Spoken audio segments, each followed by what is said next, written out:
Olá, esse é o vídeo do projeto Teoria à Prática de Engenhar. E esse vídeo é um dos vídeos da série em que esse específico vai tratar sobre fundações profundas, mais especificamente os tipos de fundações profundas. Bom, o trabalho ele vai ter como foco a estaca Frank, a estaca Strauss, estaca hélice contínua, estaca metálica e a estaca de madeira. Vamos iniciar com a estaca Frank. Esta é uma fundação indireta moldada em loco, que se destaca por sua grande capacidade de carga e profundidade de execução, independentemente do nível do lençol freático. É um método que envolve o procedimento do tubo cravado com material granular, o que contribui para sua resistência. Além disso, é reconhecida por seu baixo impacto acústico, tornando-se a escolha ideal em áreas sensíveis a ruído. Já tratando um pouco mais sobre as principais características da estaca Frank, a gente tem o preenchimento com material granular, que após a cravação do tubo no solo, uma parte do solo ela é retirada do interior do tubo e preenchida com material granular, que seria o cascalho ou a pedra britada, por exemplo. Outra característica importante é o baixo impacto acústico, como já mencionado. O sistema Frank ele é reconhecido como o mais silencioso entre todos os métodos de fundação no local, sendo preferido em locais sensíveis a ruídos, onde altos níveis de ruído podem causar problemas ambientais. As estacas Frank são classificadas como estacas de grande deslocamento.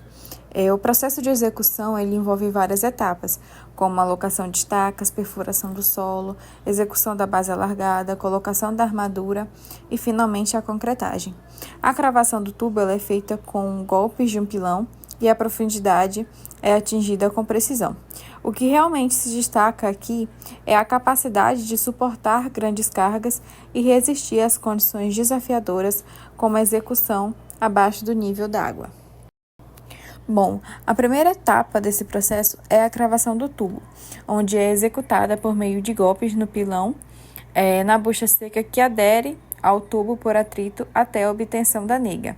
As negas de cravação do tubo elas devem ser obtidas de duas maneiras em todas as estacas, sendo primeiro para 10 golpes de 1 metro de altura de queda do pilão e, posteriormente, um golpe de 5 metros na altura da queda do pilão. Já tratando sobre a perfuração do solo, para estacas onde elas têm profundidade de 15 metros, deve-se utilizar um pilão com massa mínima de 1 a 3,4 toneladas e com um diâmetro variando de 300 a 700 milímetros.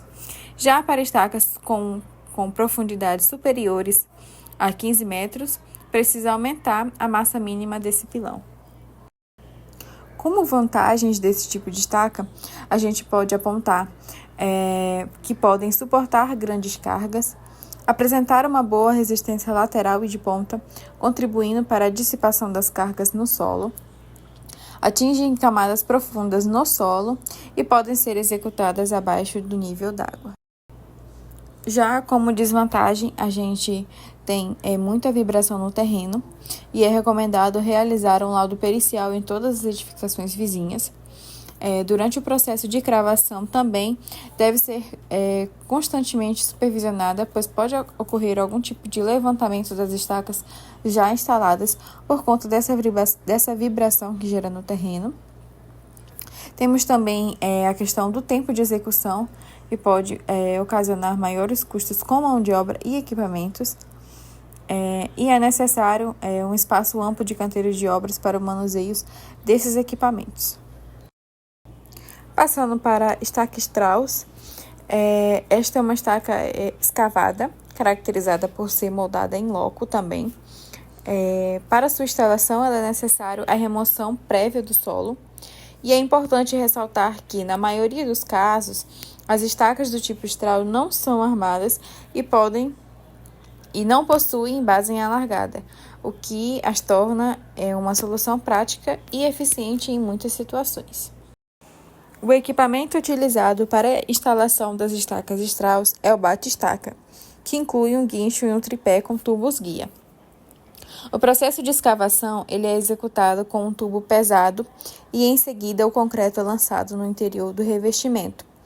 Um dos grandes benefícios desse método é que ele não gera vibrações significativas, minimizando o risco de danos de construções vizinhas.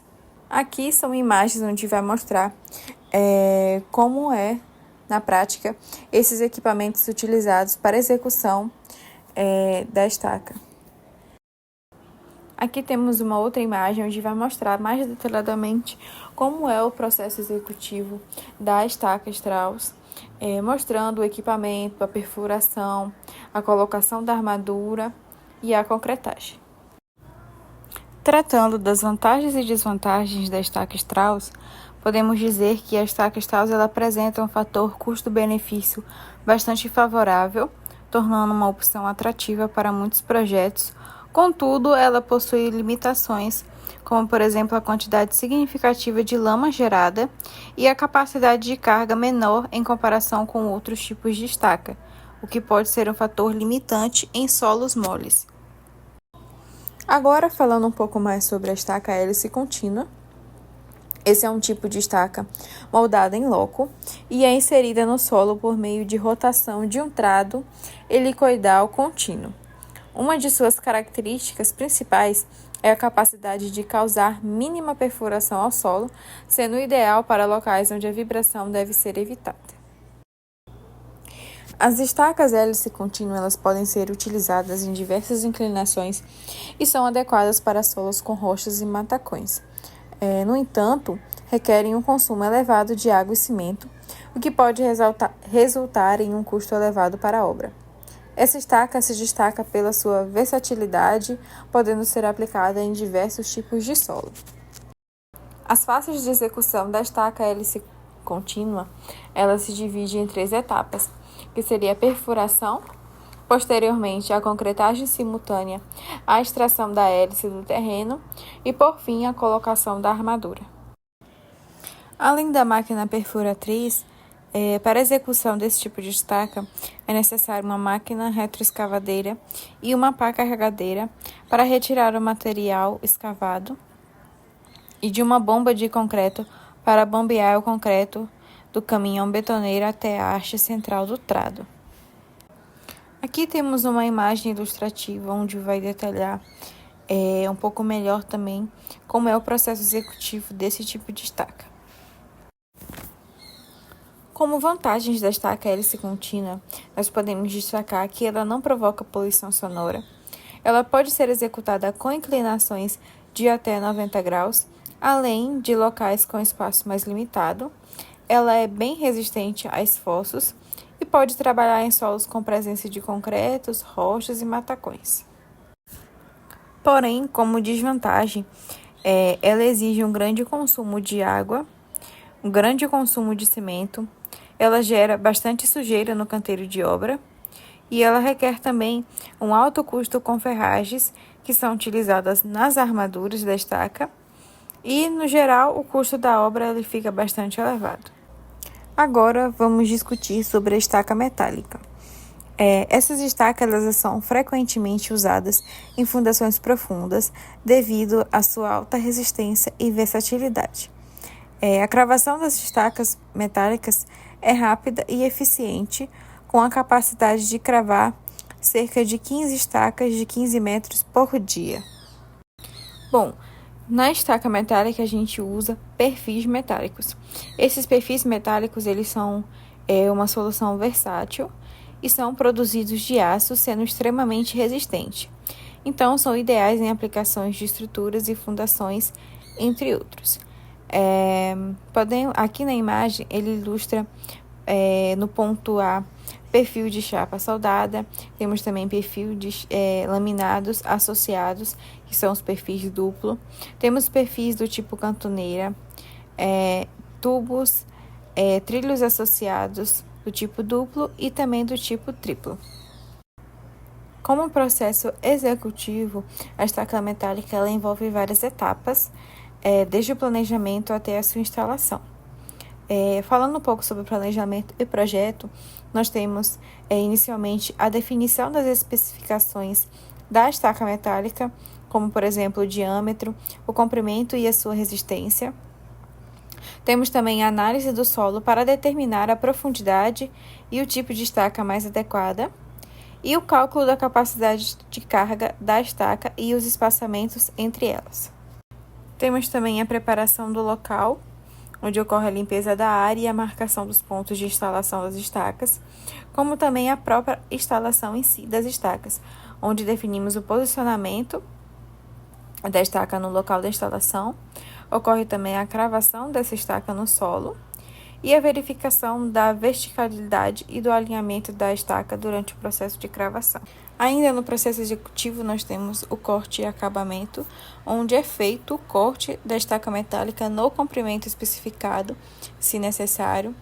Ocorre também a inspeção visual para garantir a integridade e a qualidade da estaca, como também a proteção anticorrosiva, se requerido pela especificação do projeto. Temos também o testes e controle de qualidade, onde será realizado testes de carga para verificar a capacidade de carga da estaca e verificação da conformidade com as especificações do projeto e normas de qualidade. Já em relação às vantagens e desvantagens da estaca metálica, podemos destacar que ela apresenta várias vantagens, como por exemplo a baixa perturbação do solo e resistência a altos esforços. No entanto, uma desvantagem que pode ser mencionada é que ela inclui o alto custo do material e a dificuldade de cravação em locais com interferência no subsolo, o que pode limitar o seu uso em determinados projetos. Por fim, temos as estacas de madeiras. Essas estacas elas são uma opção econômica e sustentável, especialmente em solos moles. Elas são leves, fáceis de manusear e oferecem uma boa capacidade de carga. No entanto, sua durabilidade pode ser afetada por fatores como umidade e insetos. As principais características desse tipo de estaca é a facilidade de manuseio e instalação, a capacidade de suportar as cargas, a sua resistência, durabilidade e sustentabilidade. Você deve pensar que tipos de madeiras são mais utilizadas para as estacas na construção civil. Podemos citar o eucalipto, que é uma opção econômica e sustentável e frequentemente usada em fundações provisórias. Temos também a aroeira, que é uma madeira de lei utilizada em fundações definitivas. O ipê, que também é um tipo de madeira de lei, conhecida por sua resistência, durabilidade e também é utilizada em fundações definitivas. E temos também a peroba, que é uma outra madeira de lei, também utilizada em fundações definitivas. Como vantagem da estaca de madeiras, podemos mencionar o custo acessível, a disponibilidade fácil no Brasil, a leveza e facilidade de transporte, a facilidade para emendas e a durabilidade submersa. Mas também como desvantagem nós temos que identificar a restrição a ambientes submersos, suscetibilidade ao apodrecimento e ao fungo, fragilidade no processo de cravação e dependência de acesso à madeira de lei. Para mais informações, as referências estão disponíveis na apresentação. Obrigada.